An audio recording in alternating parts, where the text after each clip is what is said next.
Chapter 22. The Mad King. The hill rose high above the city. On it stood the high house of the king and the temple of their god where all could see. Taharka remembered from the stories in Nepata that a king named Solomon had built them and encased them with gold. They weren't very big, mostly of brick, shored up with wood like the houses of ordinary people along the Nile. The temple especially had a shabby look, a look of disrepair. As for the gold, it had been there, and some of it was left, but most had been stripped away. Tribute to the Assyrians or some other king, he supposed. Soldiers of Judah patrolled outside the house of the king, not very many, and they were far from the smart guards of the temple complex in Thebes. There were torches here, and Amos stepped into the light. He was a well-known figure in the city. Many hopes had been pinned on him. Taharka, hooded and hidden in the shadows, heard the whispers rising into a babble of voices. Amos ben Neriah, the ambassador. He's back. How can it be? How did he get in? Is there news? Is there hope? The Egyptians, the Cushites, is there any hope?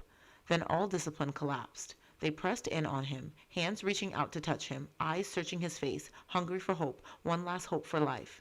Taharka saw the pain in Amos's face. He was back, but his hands were empty. He had brought them nothing, thought Taharka bitterly, but Taharka himself, a refugee, a helpless exile, the Assyrians' pet pharaoh. A figure had appeared in one of the high windows that rose above the porch. Soldiers of Judah. It was the old man Eliakim, the head of the king's household, the thin, worn old man who, with trembling courage, had faced the Rabshakeh and refused the lion his prey. Back to your posts. Captain, control your men. Amos drew closer and raised his hand in greeting. As in the long-ago audience room in Thebes, Taharka could see that he was close to exhaustion. Eliakim. Amos ben Neriah. The old man had raised his hands in wonder. His voice shook. Let them pass. Come in, Amos. Come into the house of the king. It was big enough after all. The high, heavy wooden pillars cast long shadows that shielded Taharka from the eyes of the soldiers. But when they had passed the men and mounted to the long porch, when old Eliakim came hurrying down along the cedar columns to meet them, Taharka let the cloth fall away from his face. At first, Eliakim did not notice. In trembling haste he approached the ambassador. With trembling arms he embraced him. Amos ben Neriah, I give thanks for your safety. He drew back, holding the ambassador at arm's length. Like the soldiers, he gazed upon the face of Amos. Like the eyes of the soldiers, his eyes begged for hope. Is there any hope? Do you bring us any hope? Then, in the light of the torches, he saw the face of Taharka. He remembered, from outside the wall, the Cushite boy, Pharaoh, the captive king of Egypt. How or why he did not know or, at that moment, care. He only knew that this was all Amos had brought him. He only knew that there was no more hope. He straightened, dignified and respectful, the head of the king's household. I will take you to Hezekiah the king. They waited in a reception room in the royal apartments outside a little office. The king was working late that night, but that was the only sign of anything unusual. Eliakim had gone in before them to inform the king, and there was a hum of voices through the open door. Taharka had a strange feeling. It was somehow like the time he had waited with Talos outside the little surgery in Thebes to be interviewed by Baku. Eliakim came out of the office. He will receive you now. He is very busy, you know. He is working on the plans to improve the grain depots. Busy? Plans to improve the grain depots in a city about to be destroyed? Taharka felt a little dizzy. A madman.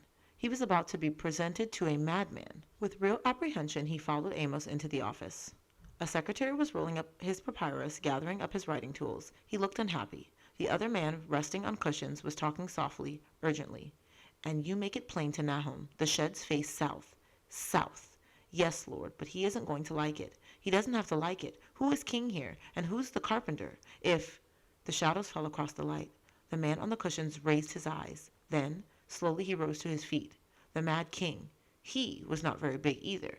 Not very young, but his eyes were the eyes of a young man. He wore a robe of some kind of coarse cloth, but the bands on his arms were of gold. He turned to the secretary and, for a moment, his eyes were only for the younger man. He laid his hands on his shoulders. You can go, Kylan, he said. It's enough now. You get some sleep. Nothing else was said, but in those few words, the game they had been playing was over. They were two friends saying goodbye, probably forever. There were tears in the eyes of the young scribe as he bowed himself from the room. The king watched him go. Somber-eyed, he drew shut the door. Then he turned back and spread his arms wide. Amos ben Neriah. The two men embraced like brothers. So you made it back, Amos. I expected you would. I can guess how. His eyes sparkled like the eyes of a boy looking for praise. How did you like my tunnel? It was wet, my lord. And they laughed together like conspirators. Yes, said Hezekiah. "I thought it was a good idea. All these weeks the Assyrians must have been very puzzled. So you're back, and you have brought me Pharaoh, king of Egypt." Taharka stood straight and still as the little king of Judah looked him over with his bright, curious eyes. Hezekiah glanced at Amos. "The real thing?" he said. "The real thing." And Hezekiah became the courteous monarch greeting a fellow ruler. "Pharaoh, welcome." He gestured downward to his rough robe. "Forgive the sackcloth." He made a wry face. "Goatskin, not the most comfortable, but I have been to the temple to pray, and there was no time to change. And, after all, I come from a family of shepherds." Taharka found himself laughing. "My grandfather was a boat builder."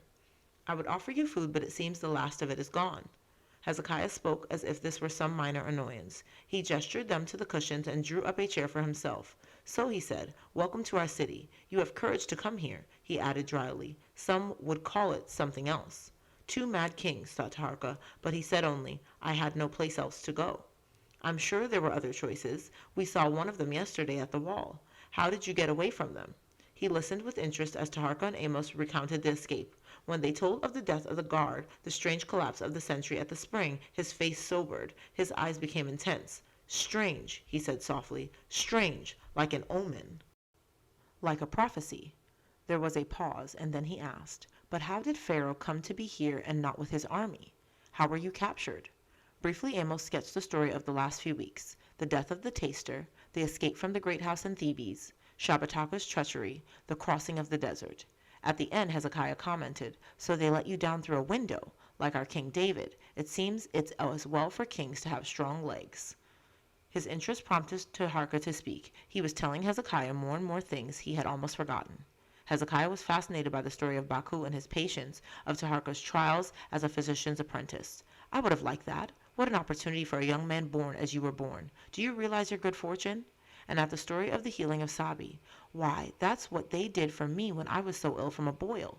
Is it really a remedy for a horse?" He shouted with laughter. Then he turned sober. That illness, that healing, there was something strange about that. His gaze again became intense, something wonderful. For some reason, Taharka felt a tingling along his spine. Yahweh, our God, had told the prophet, the man called Isaiah, that I would die of this illness. But the people had great need of me, and I prayed to Yahweh to be merciful to them and to me. And you see I am still alive.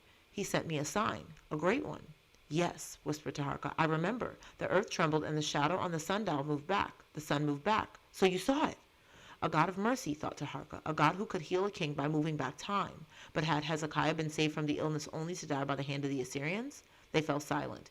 Hezekiah said at last, "What a life you have had.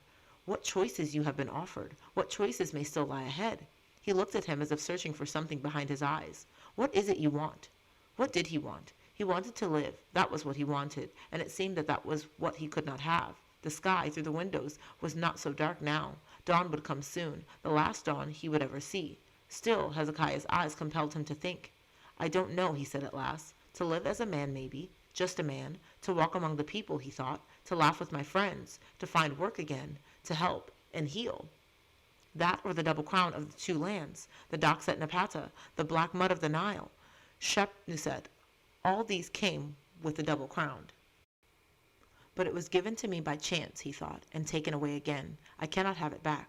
Unless," and he thought of the words of the Rabshakeh, "I serve the Assyrians." The sky outside the windows was turning red and gold. Suddenly he was angry.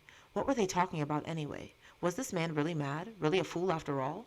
He looked into Hezekiah's eyes and said what none of them had spoken of before. "I don't really have to make choices, do I? After tomorrow, after today, it won't really matter." "I don't know," Hezekiah said in his return. "Our God has promised Isaiah we will be delivered from the Assyrian. He will return the way he came," he said. "He will not come into the city." Then the king of Judah smiled. "That choice is Yahweh's, to save or to destroy. But as for me, one way or another I will not serve the Assyrians. Nor will I." And Taharka knew he meant it, even if somehow he survived what was to come. My lord the king." It was the old man Eliakim, and the sky now was pale. "My lord, you must come." The king of Judah rose slowly from his chair. No more talk, no more plans for the future. The time had come. Taharka too had risen, and now in his mind there was room for only one thought. "This is the day of my death." Neither of them noticed the face of Eliakim. It was not the face of a man contemplating the end. There was a puzzled look in his eyes, a look almost of excitement. He had come from the wall, and he had seen something strange.